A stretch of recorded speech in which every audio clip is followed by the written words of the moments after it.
الحمد لله رب العالمين والعاقبة للمتقين ولا عدوان إلا على الظالمين وأشهد أن لا إله إلا الله وحده لا شريك له ولي الصالحين وأشهد أن محمدا عبده ورسوله وصفيه من خلقه وحبيبه سيد الأولين والآخرين اللهم صل عليه وعلى آله وصحبه ومن اتبعهم بإحسان إلى يوم الدين أما بعد.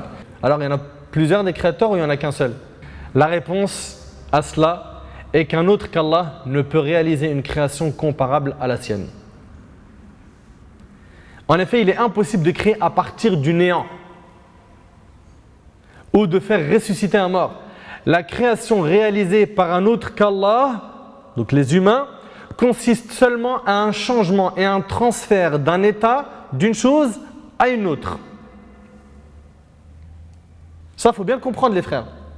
Il ne faut pas que dans votre tête, vous pensiez qu'il y a plusieurs créateurs. Il n'y en a qu'un qui crée du néant. C'est Allah Tabaraka wa Ta'ala. Les autres créateurs qu'on a ici sur Terre, par exemple, tu entends le créateur de la Peugeot. Quoi, il a fait apparaître du néant la Peugeot? Oui, il a pris la matière existante de la Terre et il en a fait ce véhicule. C'est important tout ça. Hein. Tout ça c'est de la croyance, de la aqida pure. Donc la création réalisée par un autre qu'Allah consiste seulement à un changement et un transfert d'un état d'une chose à une autre. Et cette chose reste, malgré cela, la création d'Allah Azza wa Jal. Le dessinateur, par exemple, lorsqu'il dessine, il ne crée rien en réalité, si ce n'est qu'il change l'état d'un élément à un autre, n'est-ce pas?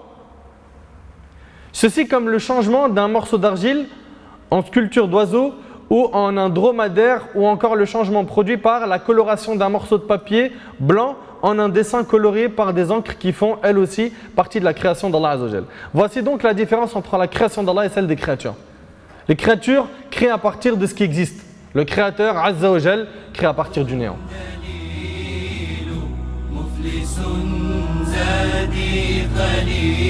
قليل